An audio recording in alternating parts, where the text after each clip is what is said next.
Assalamualaikum warahmatullahi wabarakatuh. Perkenalkan, nama saya Khofifatul Izzah dengan NIM 858945281. Di sini saya akan melakukan pengamatan terhadap kepekaan indera pendengaran. Alat dan bahan yang saya gunakan yang pertama ada 2 mangkok dan 2 sendok. Yang kedua ada tisu atau kapas untuk menutup telinga dan sarung tangan untuk menutup mata. Pertama, saya akan menutup mata saya dengan kain sarung tangan.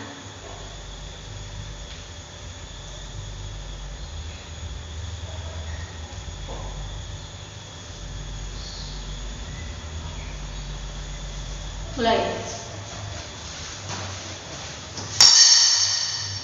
Suara terdengar jelas, mungkin seperti jaraknya di 1 meter. Suara terdengar jelas di jarak 3 meter.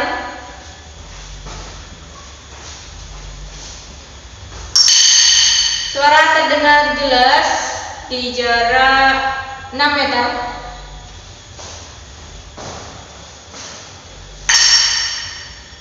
Suara terdengar jelas di jarak 9 meter. Kemudian saya akan menutup telinga saya dengan menggunakan kapas di sebelah kanan.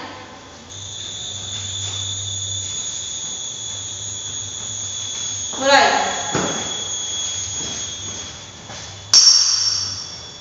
Suara terdengar dari sebelah kiri.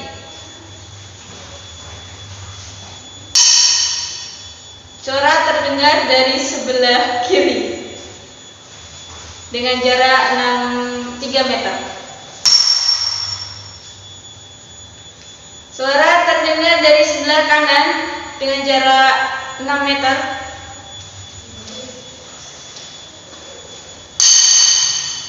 Suara kurang jelas dengan jarak 6 meter, mungkin dari sebelah kanan.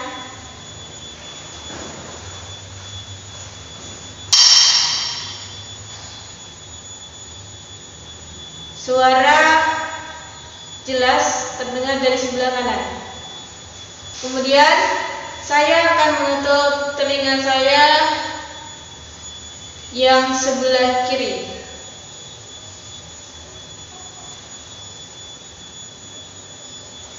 Mulai.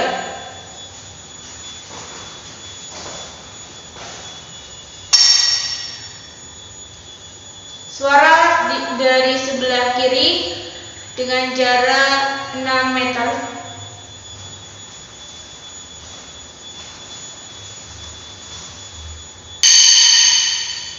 Suara terdengar dari sebelah kanan dengan jarak 6 meter. Suara sepertinya semakin mendekat dari sebelah kiri dengan jarak 3 meter. Suara dari 1 meter terdengar dari sebelah kiri.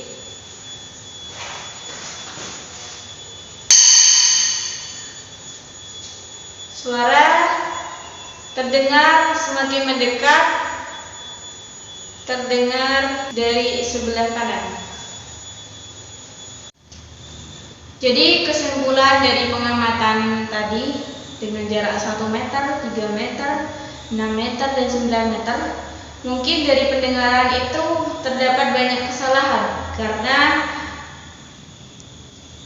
hanya menggunakan kepekaan telinga untuk mendengar, tetapi tidak menggunakan mata untuk melihat. Jadi kesimpulannya, telinga manusia dapat mendengar suara pada jarak tertentu saja.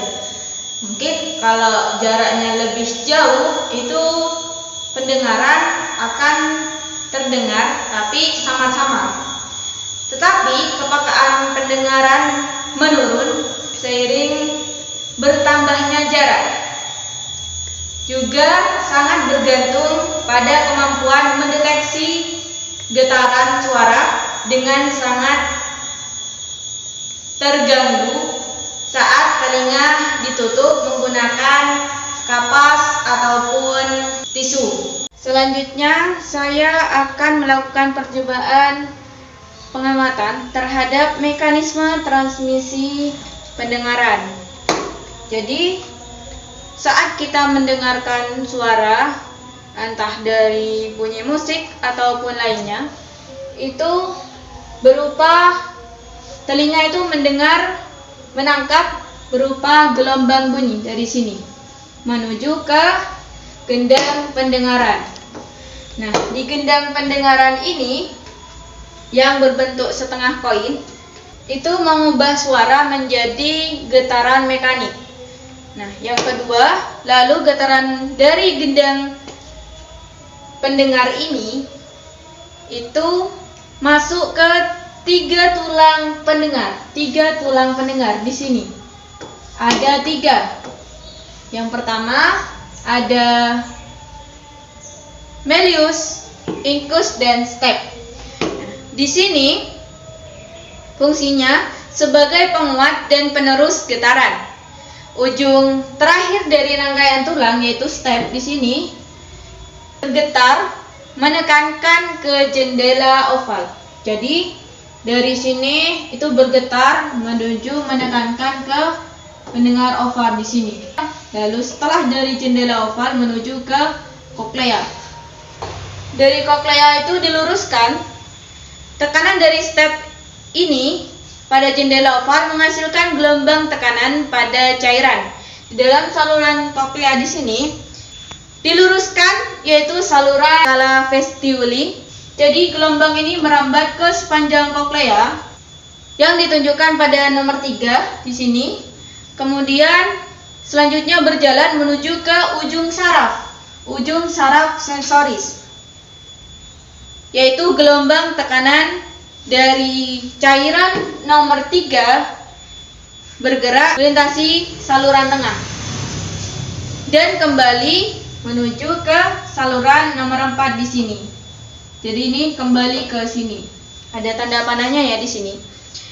Pergerakan cairan ini menyebabkan pergerakan pada membran balsaris pada bagian yang tidak terlihat jelas di sini pada gambar, tetapi terletak di antara saluran.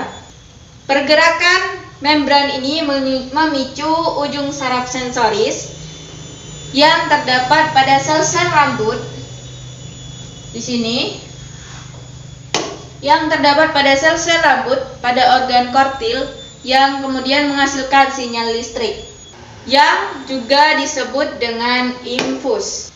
Saraf yang diteruskan ke otak untuk diinterpretasikan sebagai suara. Nah, kemudian dari situ kita itu akan menangkap dan memahami dari apa yang kita dengar karena sudah melalui dan ditangkap oleh otak. Jadi kesimpulannya pada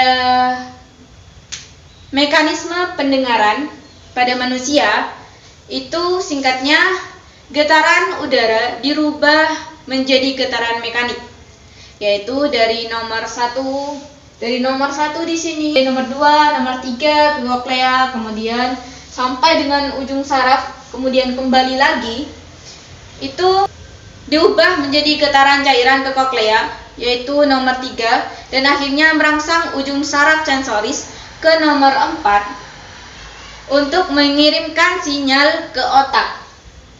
Sekian penjelasan dari saya. Mohon maaf apabila terdapat banyak kesalahan saat menjelaskan ataupun kekeliruan. Wabillahi taufiq wal hidayah. Wassalamualaikum warahmatullahi wabarakatuh.